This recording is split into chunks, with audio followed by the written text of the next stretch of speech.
Una Crónicas 21 donde construir el templo. A David ordena que se haga un censo. 1:1-2, David es incitado a hacer un censo. Pero Satanás se levantó contra Israel, e incitó a David a que hiciese censo de Israel. Y dijo David a Joab y a los príncipes del pueblo, Id, haced censo de Israel desde Berseba hasta Dan, e informadme sobre el número de ellos para que yo lo sepa. Pero Satanás se levantó contra Israel, e incitó a David a que hiciese censo de Israel. En 2 de Samuel 24:1, se nos dice que esto fue inicialmente provocado debido a que la ira del Señor se levantó contra Israel. Así que vemos que Satanás incitó a David, pero el Señor expresamente lo permitió como disciplina contra David. Y hay una gran brecha en el registro histórico que el cronista pasa por alto, incluidos muchos problemas familiares y una guerra civil. Sus razones para una brecha de esta longitud no son difíciles de conjeturar. Poco de lo que sucedió durante esas 2 décadas alentaría a un Judá postexílico, ante quien Esdras buscaba retratar una piedad que caracterizó a David en su mejor momento. Pain. 2. Por primera vez en las Escrituras, aparece la palabra Satanás, sin el artículo definido como nombre propio. Pain. 3. Cuando Satanás incita, se interesa meramente en sus propios fines. No se preocupa por el castigo justo ni busca el posible arrepentimiento, ya que son tan ajenos a su naturaleza como la tentación de pecar lo es a la de Dios. Selmen. B y D.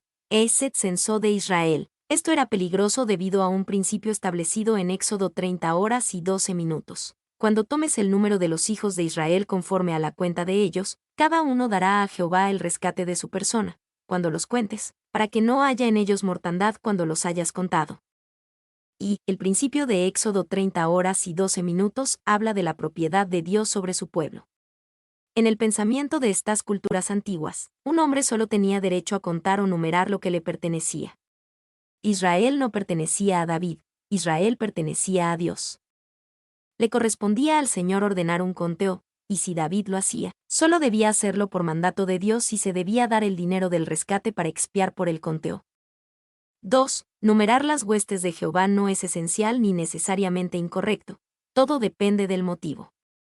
Cuando nace del orgullo, es el más sutil de los peligros, que nos inclina a confiar en la multitud de un ejército, y así dejar de depender de Dios. Morgan. 3. Cuando nos sentimos impulsados a contar a la gente, podemos estar seguros de que el impulso es divino o satánico, y podemos determinar cuál por el motivo. Si el motivo es el servicio, es Dios. Si el motivo es el orgullo, es satánico. Morgan. 2, 3-4, Joab objeta contra el censo. Y dijo Joab, añada Jehová a su pueblo 100 veces más, Rey Señor mío, ¿no son todos estos siervos de mi Señor? ¿Para qué procura mi Señor esto? ¿Qué será para pecado a Israel? Mas la orden del rey pudo más que Joab. Salió, por tanto, Joab, y recorrió todo Israel, y volvió a Jerusalén y dio la cuenta del número del pueblo a David. ¿Para qué procura mi señor esto? Joab no tenía miedo de hablar con David cuando pensaba que el rey estaba equivocado. Con el mejor interés de David e Israel en mente, Joab le pidió contacto a David que reconsiderara este necio deseo de censar a la nación. Y Joab también insinúa el motivo detrás del censo orgullo en David. Esto que David deseaba era el crecimiento de la nación, y tal vez quería medir el tamaño de su ejército para saber si tenía la fuerza suficiente para conquistar una nación vecina. Lo hizo por curiosidad y confianza en las criaturas. 2. Deducimos de 2 Samuel 24 que esto sucedió al final de su reinado. Al final de su reinado, David tuvo la tentación de tomar parte de la gloria para sí mismo. Observó cómo Israel había crecido y prosperado durante su reinado era realmente extraordinario. El conteo era una forma de atribuirse el mérito a sí mismo. El espíritu de vanagloria en los números se había apoderado del pueblo y del rey, y había una tendencia a confiar en los números y olvidar a Dios. Morgan. B. Más la orden del rey pudo más que Joab. 2 de Samuel 24:4 nos dice que no solo Joab intentó decirle a David que no hiciera esto, los capitanes del ejército también le advirtieron a David que no censara a los ejércitos de Israel. Pero David lo hizo de todas formas. 3, 5-8. Se lleva a cabo el censo y David se arrepiente de inmediato. y había en todo Israel 1.100.000 que sacaban espada, y de Judá 470.000 hombres que sacaban espada. Entre estos no fueron contados los levitas, ni los hijos de Benjamín, porque la orden del rey era abominable a Joab. Asimismo esto desagradó a Dios, e hirió a Israel. Entonces dijo David a Dios: he pecado gravemente al hacer esto, te ruego que quites la iniquidad de tu siervo, porque he hecho muy locamente. Salió, por tanto, Joab, y recorrió todo Israel, y volvió a Jerusalén y dio la cuenta del número del pueblo a David. Los resultados mostraron que había 1.570.000 hombres de guerra entre las 12 tribus, lo que refleja una población total estimada de 6 millones en Israel. Y 2 de Samuel 24. 5-9 indica que se necesitaron casi 10 meses para completar el censo. David debería haber cancelado este absurdo censo durante los 10 meses, pero no lo hizo. 2. El número que se da en 2 Samuel 24. 5-9 es diferente a la suma a la que se llegó aquí. Intentar reconciliarlos en todos los aspectos es trabajo perdido. Es mejor reconocer de inmediato lo que no se puede negar con éxito, que aunque los escritores originales del Antiguo Testamento escribieron bajo la influencia del Espíritu Divino, sin embargo, no se nos dice que la misma influencia descendió sobre todos los que copian sus palabras, para prevenir absolutamente que no cometieran errores. Clarke. 3. Entre estos no fueron contados los levitas, ni los hijos de Benjamín. Los rabinos dan la siguiente razón para esto. Joab, viendo que esto traería destrucción sobre el pueblo, se propuso salvar a 2 tribus. Si David preguntaba, ¿por qué no has contado a los levitas? Joab se proponía decir, porque los levitas no se cuentan entre los hijos de Israel.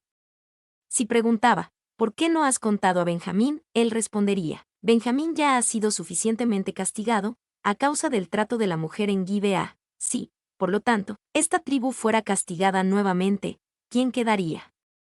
Clarke.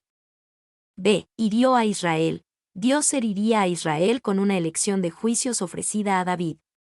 Sin embargo, Dios ya había herido a Israel al conmover profundamente al rey de Israel con un agudo sentido de su pecado. C.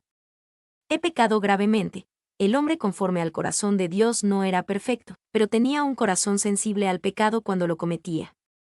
David mantuvo una cuenta corta con Dios.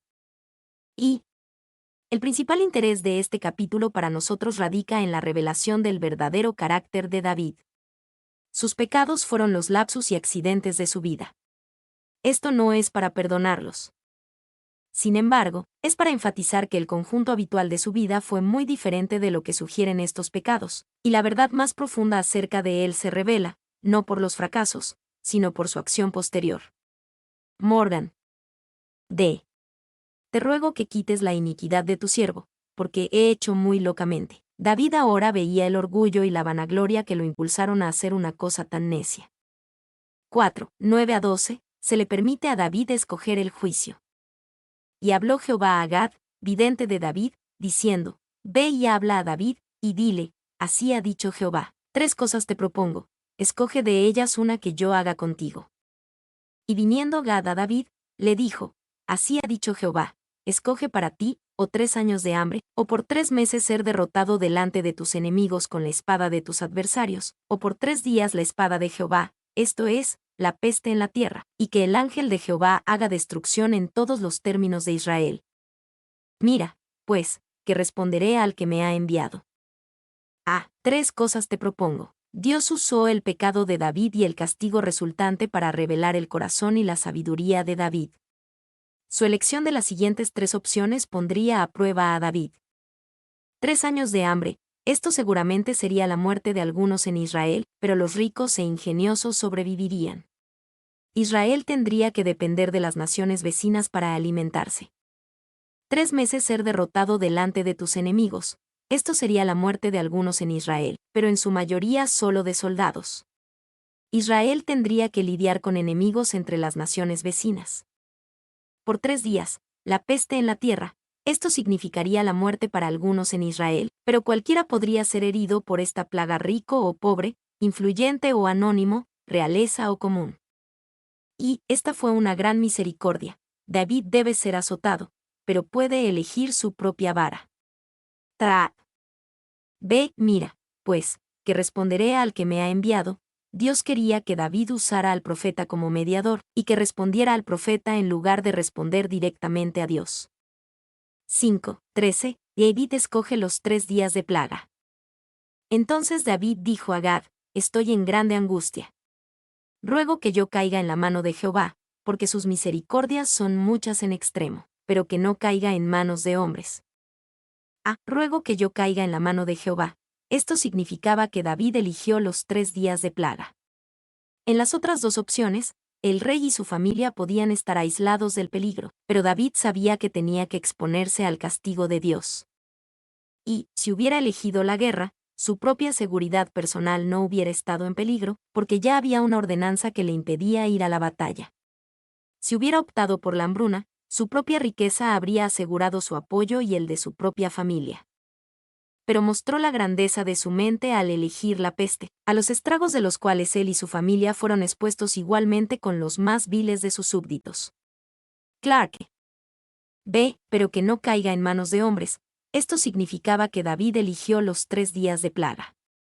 En las otras 2 opciones, Israel estaría a merced de sus vecinos, como en la hambruna, o sería atacado por enemigos. David sabía que Dios es mucho más misericordioso y lleno de gracia que el hombre. B. La maldición de la plaga. 1:14-15. La plaga de destrucción golpea severamente a Israel. Así Jehová envió una peste en Israel, y murieron de Israel 70,000 hombres. Y envió Jehová el ángel a Jerusalén para destruirla, pero cuando él estaba destruyendo, miró Jehová y se arrepintió de aquel mal, y dijo al ángel que destruía: basta ya, detén tu mano. El ángel de Jehová estaba junto a la era de Ornán Jebuseo. Murieron de Israel 70,000 hombres. Esta fue una gran calamidad sobre Israel, una plaga devastadora que hirió a tantos en tan poco tiempo. B. Miró Jehová y se arrepintió de aquel mal. Esto justificó la sabiduría de David al dejarse en las manos de Dios. No podía confiar en que el hombre se arrepintiera de la destrucción. 2:16-19. La intercesión de David, la instrucción de Dios. Y alzando David sus ojos, vio al ángel de Jehová, que estaba entre el cielo y la tierra, con una espada desnuda en su mano, extendida contra Jerusalén. Entonces David y los ancianos se postraron sobre sus rostros, cubiertos de cilicio. Y dijo David a Dios: ¿no soy yo el que hizo contar el pueblo? Yo mismo soy el que pequé, y ciertamente he hecho mal, pero estas ovejas, ¿qué han hecho? Jehová Dios mío, sea ahora tu mano contra mí, y contra la casa de mi padre, y no venga la peste sobre tu pueblo. Y el ángel de Jehová ordenó a Gad que dijese a David que subiese y construyese un altar a Jehová en la era de Ornán Jebuseo. Entonces David subió, conforme a la palabra que Gad le había dicho en nombre de Jehová. Con una espada desnuda en su mano, extendida contra Jerusalén, en este punto, Dios se había aplacado de la severidad del juicio, pero la amenaza aún era inminente. Entonces David y los ancianos se humillaron delante de Dios y David se arrepintió. B. Sea ahora tu mano contra mí, y contra la casa de mi padre. Como un verdadero pastor, David pidió que el castigo recayera sobre él y su propia casa. Teniendo otro propósito que cumplir, Dios no aceptó la oferta de David. C. Que subiese y construyese un altar a Jehová en la era de Ornán Jebuseo. Aquí es donde David se encontró con el ángel del Señor, y donde Dios se arrepintió de la plaga antes de que llegara a Jerusalén. Ahora Dios quería que David se encontrara con él ahí en adoración. Y las eras solían estar en altura, para atrapar cada brisa. Se indica alguna zona al norte de la ciudad de David. Baldwin. 2. La era de Ornán tenía una rica historia y un rico futuro. 2 Crónicas 3:1 nos dice que la era de Ornán estaba en el monte Meraíe, la misma colina donde Abraham ofreció a Isaac, Génesis 22:2, y el mismo conjunto de colinas donde Jesús murió en la cruz, Génesis 22:14. 3. De hecho, el altar de David fue el único en tiempos anteriores al exilio que Dios ordenó explícitamente que se construyera. Selmen. 4. La decisión de Dios de establecer su altar y templo en Meraíe en Jerusalén ha afectado toda la historia. Cf. Apocalipsis 11:1, porque esta montaña se convirtió en el centro de la ciudad santa, donde su Hijo fue crucificado. Y seguirá afectando la historia, porque desde esta ciudad que ama, algún día gobernará a las naciones de la tierra, Isaías 2, 2-4. Pain. 3, 20-25, David compra la era de Ornán. Y volviéndose Ornán, vio al ángel, por lo que se escondieron 4 hijos suyos que con él estaban. Y Ornán trillaba el trigo. Y viniendo David a Ornán, miró Ornán, y vio a David, y saliendo de la era, se postró en tierra ante David. Entonces dijo David a Ornán, dame este lugar de la era, para que edifique un altar a Jehová, dámelo por su cabal precio, para que cese la mortandad en el pueblo.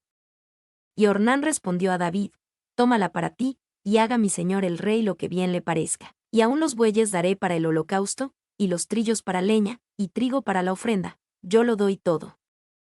Entonces el rey David dijo a Ornán, no, sino que efectivamente la compraré por su justo precio, porque no tomaré para Jehová lo que es tuyo, ni sacrificaré holocausto que nada me cueste. Y dio David a Ornán por aquel lugar el peso de 600 siclos de oro. Y volviéndose Ornán, vio al ángel, por lo que se escondieron 4 hijos suyos que con él estaban, en parte por la gloria y majestad en que apareció el ángel, que la naturaleza débil y pecadora de los hombres no puede soportar, y en parte por el temor a la venganza de Dios, que en ese momento estaba dando vueltas por la tierra. Y ahora parecía llegar a su familia. Paul. Deme este lugar de la era, dámelo por su cabal precio. David quería transformar este lugar donde la paja se separaba del trigo en un lugar de sacrificio y adoración. Seguiría siendo un lugar de sacrificio y adoración porque esta tierra comprada por David se convirtió en el sitio del templo de Salomón, 1 de Crónicas 21-28-22-5. Y, así que David compró el lugar a Macom, que pudo haber incluido toda el área del monte Meraíe por 240 onzas de oro. Esto valía alrededor de $100,000. 2 Samuel 24-24 señala una cantidad mucho menor, 20 onzas de plata, por la era en sí. Pain. Se tómala para ti, y haga mi señor el rey lo que bien le parezca. Ornán tenía un corazón bueno y generoso y quería darle a David todo lo que quisiera.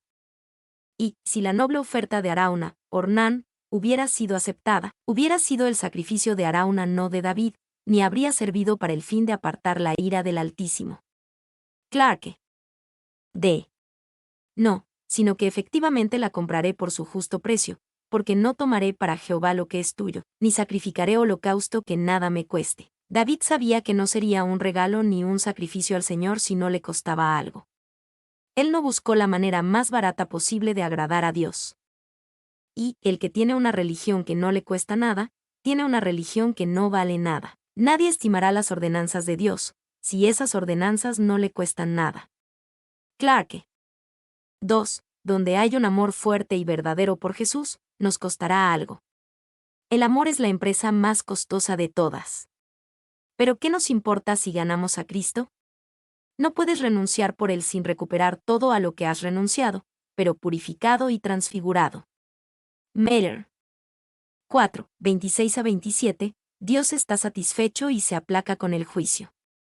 Y edificó allí David un altar a Jehová, en el que ofreció holocaustos y ofrendas de paz, e invocó a Jehová, quien le respondió por fuego desde los cielos en el altar del holocausto.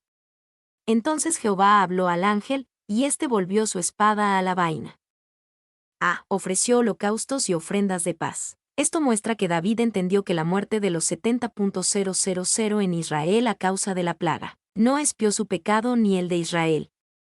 La expiación solo se puede hacer a través de la sangre de un sustituto aprobado. Y los holocaustos eran la expiación por el pecado. Las ofrendas de paz eran para disfrutar de la comunión con Dios. Esto nos muestra de principio a fin que la vida de David estuvo marcada por la comunión con Dios. 2. Finalmente, vemos al hombre conforme al corazón de Dios convirtiendo la ocasión de su pecado y su castigo en una ocasión de adoración. Morgan. 3. Abraham enseñó el hecho del sacrificio, mientras que a David se le explicó la razón del sacrificio de Cristo. Fue sacrificado para detener la plaga del pecado, el castigo de nuestras iniquidades. Spurgeon. Le respondió por fuego desde los cielos en él. Dios mostró su aceptación del sacrificio de David al consumirlo con fuego desde los cielos. El Señor honró el deseo de David de estar bien con Dios y de tener comunión con Él, respondiendo con la bendición divina del cielo. Así sucede siempre cuando los hijos de Dios se acercan a su Dios y Padre para ser limpiados y tener compañerismo. Y el envío de fuego del cielo respondió a una pregunta que había ardido en el corazón de David durante mucho tiempo. Durante muchos años, se había preguntado dónde quería Dios que se construyera el templo, y había buscado ese lugar, como se muestra en Salmos 132, 1, 5. Acuérdate, oh Jehová, de David, y de toda su aflicción, de cómo juró a Jehová, y prometió al fuerte de Jacob: no entraré en la morada de mi casa, ni subiré sobre el lecho de mi estrado. No daré sueño a mis ojos, ni a mis párpados adormecimiento, hasta que haya lugar para Jehová, morada para el fuerte de Jacob. 2. El fuego desde los cielos en el altar confirmó el mensaje anterior del profeta Gad de que este era el lugar para construir el altar y el templo. Vemos que Dios simplemente usó la provocación de Satanás al comienzo de este capítulo para conducir a la respuesta de esta importante pregunta para David y para la nación de Israel. Ciertamente, había otros propósitos de Dios en acción, pero este era uno de ellos. 5. 28-22, 1. David decide construir el templo en el lugar en el que Dios mostró misericordia a Israel. Viendo David que Jehová le había oído en la era de Ornan-Jebuseo, ofreció sacrificios allí. Y el tabernáculo de Jehová que Moisés había hecho en el desierto, y el altar del holocausto, estaban entonces en el lugar alto de Gabaón, pero David no pudo ir allá a consultar a Dios, porque estaba atemorizado a causa de la espada del ángel de Jehová. Y dijo David: aquí estará la casa de Jehová Dios, y aquí el altar del holocausto para Israel. Viendo David que Jehová le había oído en la era de Ornan-Jebuseo, ofreció sacrificios allí. David supo que había algo especial en esta era. Comprendió que Dios mismo había santificado el lugar con fuego del cielo. Y, habiendo visto sus oraciones respondidas y sus sacrificios aceptados, el sitio ya se había convertido en una casa de oración y un templo para sacrificios. Cf. 2 de Crónicas 7:12, Isaías 56, 7. Selmen. 2. Ofreció sacrificios allí. No creas ni por un momento que la grandeza visible es necesaria para el lugar donde Dios se encontrará contigo. Ve a tu era y ora. Sí, mientras descansan los bueyes sin bozal, inclina tu rodilla y clama al Señor de la mies, y allí te encontrarás con Dios entre la paja y el grano. No temas acercarte a Dios en estas calles, sino consagra todo el espacio al Señor tu Dios. Spurgeon. Ve, aquí estará la casa de Jehová Dios, y aquí el altar del holocausto para Israel. David entendió que el futuro templo debería construirse en este lugar de Jerusalén. Dios había santificado para sí mismo esta humilde era. Y aquí estará la casa. Este es el mismo lugar predicho por Moisés, Deuteronomio 12:11. 2. El carácter de la era de Ornán nos muestra algo sobre cuándo y dónde Dios quiere encontrarse con los hombres. La era de Ornán era un lugar simple y sin adornos, no era una iglesia lujosa en absoluto. Un lugar ordinario de trabajo. Un lugar comprado por dinero. Un lugar donde se producía el pan. Un lugar donde la justicia de Dios era evidente. Un lugar donde el pecado era confesado. Un lugar donde el sacrificio era ofrecido y aceptado. Mi nombre es Demim. Soy tu asistente personal. Mi sitio en internet es demim.es.tl.